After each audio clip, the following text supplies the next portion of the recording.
Hi. We're just gonna do this casually. No microphone, no nothing. Welcome back to Talking Tales, the YouTube series where I talk about writing a novel for the first time and how that's going. Today is the 11th of November. My original plan was to vlog my writing process, but one, I don't really do much, so it wouldn't be a very interesting video, and two, I just did not want to vlog, in all honesty. So instead I'm going to do a series of semi-weekly videos where I talk about the process and writing, and the videos will be split into 3 parts. So I'll talk about what I'm doing and how I'm finding it, then I will give you a little bit of information on the novel itself. You might have guessed by the title, but today I'm going to be talking about the main characters a little bit more. And then at the end of the video, I'm going to do something that I'm going to call writer recommendations / writer favourites. Basically things that I've been enjoying this week and think that other people might enjoy. So, how's my first week gone? Well, actually, a lot better than I thought it would.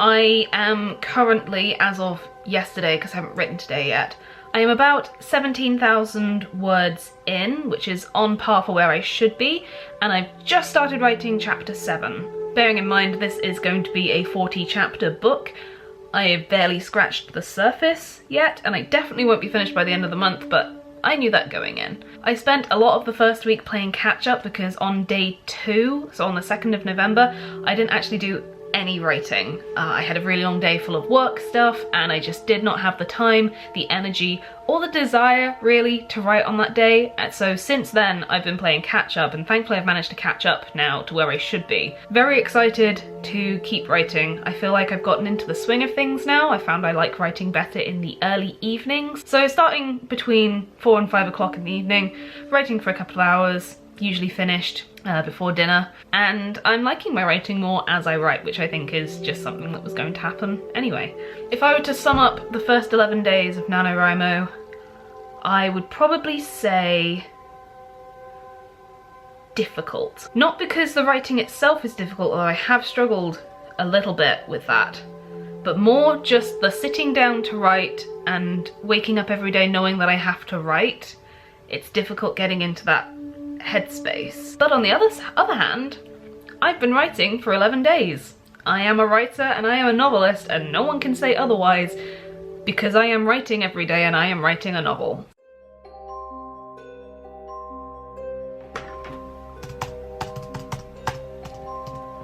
Oh, hi, sorry. Didn't see you there. I'm writing, Ella. I was actually just in the middle of it. Oh, you wanna know more about my characters? Sure, I guess I can spare the time to talk about them a little bit. Didn't I talk about them in my first episode? Oh, right, you want to know more about my characters. Okay, sure. Well, I guess I'll start with the narrators. You might have already heard a little bit about them from the first episode, but I guess I can talk about them. What would you like to know? Everything. Right, I can't tell you everything because that would go into spoiler territory, but I can give you a little bit more information about them. Yeah, okay, so I guess we'll start with Fenner. As you may or may not already know, Fenner is a painter. She lives with her father in the city of Alos, and they run a family business called Fallen Ash. It's a pottery business.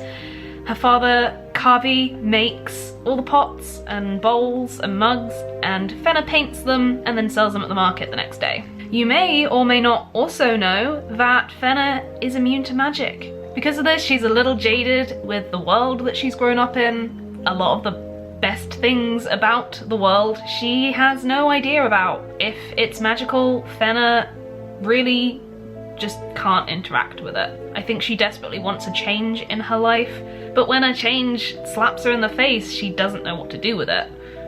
She's quite scared, in all honesty. For each of the narrators, I'm gonna give them like a 2-word moniker. I think Fenner's would be Tired Painter. Next up, you've got Basil. Obviously, Basil again is one of the narrators, so you might have already heard of him. He is a guide specializing in illusion magic. In this world, they call them illusionists. I'll go into why they call them that in the lore video that I want to do. Basil is on the run from his past, but probably not in the way that you might expect. He is a self-proclaimed scholar. He's very obsessed with academia. If Basil was a student at Hogwarts, he would be a Ravenclaw, let's be honest. And he's actually a lot more powerful than he lets on. Don't know if I mentioned that before, but there you go. He's a very powerful guide. He loves academia and studying. He's obsessed with rumours, and he lives in his head a lot, so his two-word description would definitely be anxious scholar. And the last of the narrator characters is Rivie. She is not human, as I've mentioned. She is Eldari. Again, I will go over this if I do a lore video. She's also a warrior. She spent a lot of her childhood training, loves a good fight, but she's also a fierce friend, and once she latches onto people, she just doesn't let them go, and she's also quite snarky, short and snarky. We love that. Yeah, her two-word description is wandering warrior, which is a bit of a tongue twister. Try saying that 5 times fast. Of course, the narrator characters aren't the only characters in the story, but they're actually accompanied by 3 other like-minded people, shall we say, in their journey. First of all is Ren, or Renfrey. Yes, I did name her after the character from The Witcher. I needed a name that fit the aesthetic that started with Ren. She is Fenner's childhood best friend. She's also a guide. She specializes in brewing potions and balms and tinctures. They call them pothercasts, like apothecaries and like herbal magic. And she works at a location that I'm not going to tell you about just yet. Then we have Caius. Caius is relatively new to the city. He's been living in Alos for about a year. He is very skilled with both the pen and the sword, and he somehow knows Rivie. Weird. And the last person in this little crew of misfits is Adil. Adil is, like Fenner, an Alovian native. He was born and grew up in the city. But unlike Fenner and her father, who aren't the most well off, Adil was born into the lap of luxury. He's actually the son of one of the councilmen. The council are the, ruling class in Alos, and Adil just happens to be the son of the most powerful man in the city. So of course, Adil's father is also involved in the story. The council are involved in the story. Won't say why or how, because that's spoiler territory, but I'm very excited to see this story unfold, and I'm excited to take anyone who wants to come along for the ride with me. But there you go, there's the basic rundown of my little cast list. I'm very, very excited to actually be writing these characters, and yeah, I'm gonna go back to writing, so I guess I'll see you next week or something, I don't know. Okay, thank you, writer Ella, for that little interlude. Hope you enjoyed learning about my characters. I'm very fond of them, naturally. So now to get into those writer recommendations that I talked about at the start. I've only got 3 for this week. They're 3 things that I've been really enjoying, so hopefully you guys might enjoy them too. The first thing on my writer recommends or writer favourites list is NerdCube's complete series of Watch Dogs Legion. The last time I filmed this it was still ongoing, but now it is finished and all up on YouTube, so I'll leave the link in the description if you want to check it out. Dan's been streaming it on his Twitch channel and then uploading the episodes as VODs onto his YouTube. I think the thing that compelled me to enjoy the game, or enjoy watching the game, is because it's set in London. It's an open world London, and I grew up in London. I currently live in London. How many times can Ella say London in one sentence?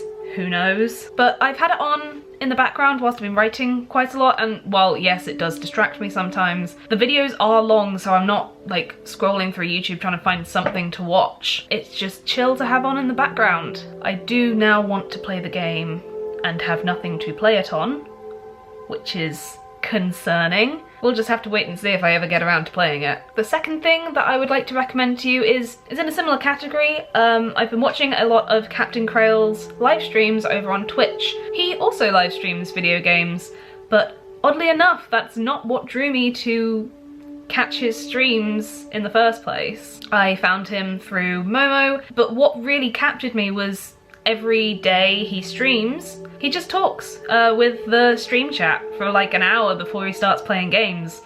And it's just a really nice place to hang out, chill, vibe. It's quickly become something that I look forward to, and I would definitely recommend swinging by if you're that way inclined. He's also raising money for Stonewall this month through his Twitch channel, so if you want to come check out the stream, check out the fundraiser, it's a good time, would wholeheartedly recommend. I love it. And my final thing to recommend to you guys this week is not something to watch, funnily enough. It's actually the Costa Christmas drinks range. I'm talking specifically about the purple one latte that they do.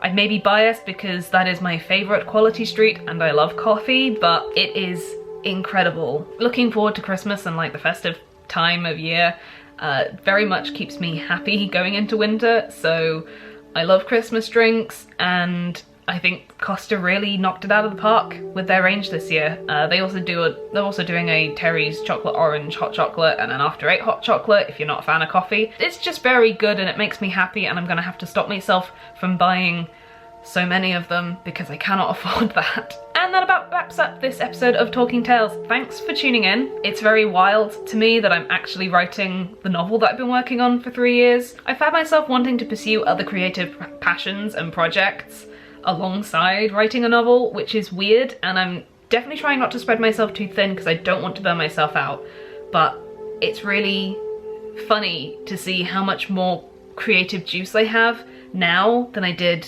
in October or September or even over the summer when I had so much free time. Hence why this video series is being made, I guess. I will be back next week with episode 3, where I think I'm going to be talking about the lore and the setting of my world a little bit more. So definitely come back if you're interested to find out about things like the gods and magic and where the story is taking place. So I will see you then. Thank you again. That's the 3rd time I've said thank you, and I hope you live your life to the fullest.